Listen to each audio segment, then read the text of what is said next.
பல மில்லியன் ஆண்டுகள் ஆகியும் கொஞ்சம் கூட நகராத கற்கள்ல தொடங்கி தினமும் தானாவே நகரும் கற்கள் வரைக்கும் இந்த உலகத்துல எக்கச்சக்கமான ஆச்சரியங்கள் இருக்கு.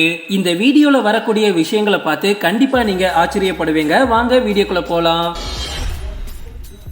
மூவிங் ராக்ஸ் கலிபோர்னியால இருக்கக்கூடிய டெத் வேலி அப்படின்ற இடம் தான் இந்த உலகத்திலேயே அதிக வெப்பமுள்ள ஒரு இடமா இருக்கு. இந்த இடத்துல நார்மலாவே 120 டிகிரி ஃபாரன்ஹீட் வரைக்கும் ஹீட் அடிக்குது. அதிகபட்சமா 1913ல 134 டிகிரி ஃபாரன்ஹீட் வரைக்கும் இங்க வெயில் அடிச்சிருக்கு. அந்த வெப்பத்தை தாங்கிக்க முடியாம அந்த ஊர் மக்கள் எல்லாருமே அவங்களோட வீடுகளை அப்படியே விட்டுக்கிட்டு இடத்த காலி பண்ணி போயிருக்காங்க. இந்த இடத்தோட என்ட்ரன்ஸ்லயே நிறைய ஜக்குகள் தொங்க போடப்பட்டிருக்கும். எதுக்காக தெரியுமா? அந்த ஜக்குல ஐஸ் தண்ணியை ஊத்துனா கூட கொஞ்ச நேரத்திலேயே அது சுடு தண்ணீரா மாறிடும். 1915ல ஆச்சரியம் தர விதமா இந்த இடத்துல நகரும் கற்களை கண்டுபிடிக்கிறாங்க. அதுவும் தானாவே நகரும் கற்களை. பல வருடங்களா ஆய்வு பண்ணியும் இந்த கற்கள் எப்படி தானாவே ஒரு இடத்துல இருந்து இன்னொரு இடத்துக்கு நகருது அப்படின்னு கண்டுபிடிக்கவே முடியல. ஆனா அந்த டைம்ல அங்க வாழ்ந்துட்டு இருந்த மக்கள் இது ஆவிகளோட வேலை, ஆவிகள் தான் இந்த கற்களை ஒரு இடத்துல இருந்து இன்னொரு இடத்துக்கு நகர்த்துது அப்படின்னு நிறைய கட்டுக்கதைகளை சொன்னாங்க. ஆனா 2016ல டாக்டர் ரிச்சர்ட் மோரிஸ், ஜேம்ஸ் மோன்ஸ் இவங்க ரெண்டு பேரும் இது எந்த ஆவிகளோட வேலையும் இல்ல, இதுல என்னதான் சயின்ஸ் இருக்கு அப்படின்னு கண்டுபிடிச்சே தீரணும்னு இந்த இடத்துக்கு வந்து ஆய்வு பண்றாங்க. இவங்களும் பல நாட்கள் ஆய்வு பண்ணி எதையுமே கண்டுபிடிக்க முடியல. கடைசியா ஒரே ஒரு வழிதான் இருக்கு அப்படின்னு அந்த கற்கள் எல்லாத்தையும் எடுத்துட்டு போய் அந்த கற்கள்ல ஒரு ஓட்டையை போட்டு அதுல ஜிபிஎஸ் செட் பண்ணிட்டாங்க. அந்த கற்கள் எப்போல்லாம் தானாவே நகருதோ அப்போ இவங்களுக்கு ஒரு அலாரம் அடிக்கிற மாதிரி செட் பண்ணி வச்சிட்டாங்க. 2 வருஷம் அவங்க வச்ச கற்கள் நகரவே இல்லை. ஆனா 2 வருஷம் கழிச்சு அந்த கற்கள் தானாவே நகர்ந்திருக்கு. உடனே இவங்க 2 பேரும் இந்த இடத்துக்கு வந்து பார்த்திருக்காங்க. மழை காலங்கள்ல இந்த இடத்துல வரும் மழை நீர் இரவு நேரத்துல அடிக்கிற குளிர்ல ஐஸ் கட்டிகளா உறைஞ்சு போயிருக்கு. அதுக்கப்புறமா அங்க வரக்கூடிய தண்ணீர் அந்த ஐஸ் கட்டிகளை நகர்த்தும் போது அந்த ஐஸ் கட்டிகளுக்கு மேல இருந்த இந்த கற்களும் நகர தொடங்கியிருக்கு. இந்த கற்களோட மர்மத்தை இறுதியா இவங்க இப்படிதான் கண்டுபிடிச்சாங்க. எவ்வளவு வெயிட்டான பொருளா இருந்தாலும் சரி, தண்ணீர் வந்து ஃபோர்ஸா அடிக்குதுன்னா அது நகர்ந்துதான் ஆகணும். கட்டிங் ராக் சவுதி அரேபியாவோட பாலைவன பகுதியில தான் இந்த வித்தியாசமான பாறை இருக்கு. கிட்டத்தட்ட 488 மில்லியன் ஆண்டுகள் பழமையான ஒரு கல் தான் இது. யாரோ லேசர் வச்சு கட் பண்ண மாதிரி இந்த மிகப்பெரிய பாறை 2 துண்டுகளா இருக்குது. 20 அடி உயரத்தோட 30 அடி அகலத்தோட பாக்குறதுக்கே பல்லாயிரம் டன் எடை கொண்ட ஒரு பாறையா இது இருக்கு. ஆனா இதோட அடிப்பகுதியை பாருங்க, ஒரு சின்ன அடிப்பகுதி தான் இந்த மிகப்பெரிய பாறையை தாங்கிட்டு இருக்கு. 2800 ஆண்டுகள் முன்னாடியே இந்த மிகப்பெரிய பாறையில குதிரை உருவம், மனித உருவம்னு நிறைய உருவங்களை கல்வெட்டுகளா செதுக்கியிருக்காங்க. ஆனா அதுக்கு முன்னாடியே இந்த மிகப்பெரிய பாறை அக்யூரேட்டா லேசர் வச்சு கட் பண்ண மாதிரியே அக்யூரேட்டா கட் பண்ணிருக்காங்க. ஆனா 1958ல தான் லேசர் கட்டிங் அப்படின்ற ஒரு டெக்னாலஜியே வந்துச்சு. ஆனா அதுக்கு முன்னாடியே இது எப்படி கட் ஆயிருக்கும்?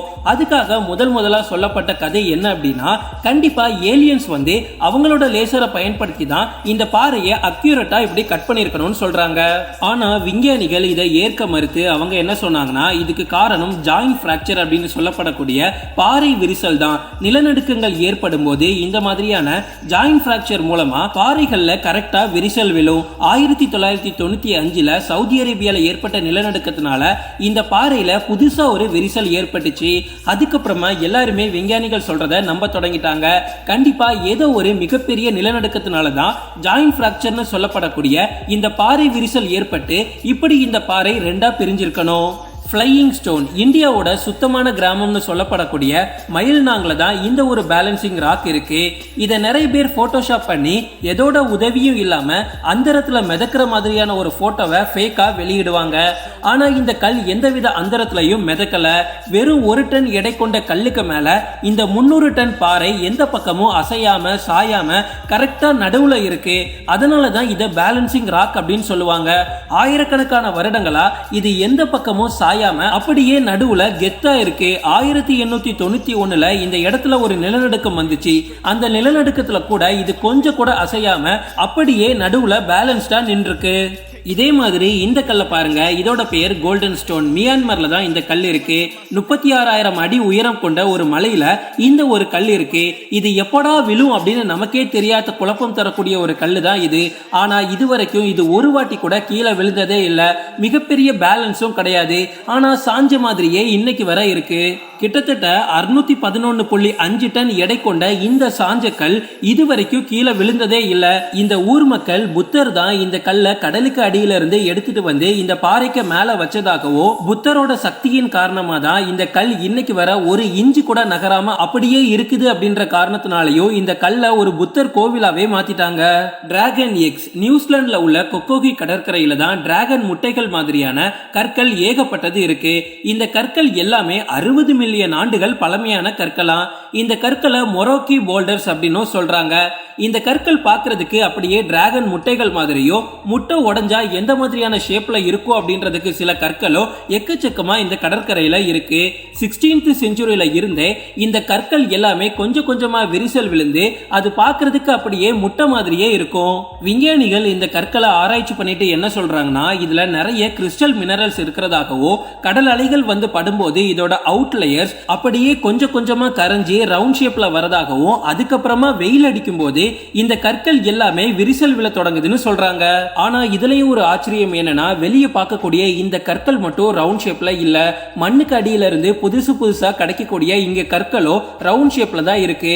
இதனால ஆராய்ச்சியாளர்கள் சொல்றத நிறைய பேர் நம்பாம அவங்க இஷ்டத்துக்கு நிறைய கதைகளை சொல்ல தொடங்கிட்டாங்க. ஓகே ஃப்ரெண்ட்ஸ், இன்னைக்கு வீடியோ இவ்வளவுதான். தேங்க்ஸ் ஃபார் வாட்சிங். இந்த வீடியோ உங்களுக்கு பிடிச்சிருந்தா லைக் பண்ணுங்க, கமெண்ட் பண்ணுங்க, ஷேர் பண்ணுங்க. மறக்காம நம்ம சேனலுக்கு சப்ஸ்கிரைப் பண்ணிருங்க. பக்கத்துல உள்ள பெல் பட்டனை கிளிக் பண்ணுங்க.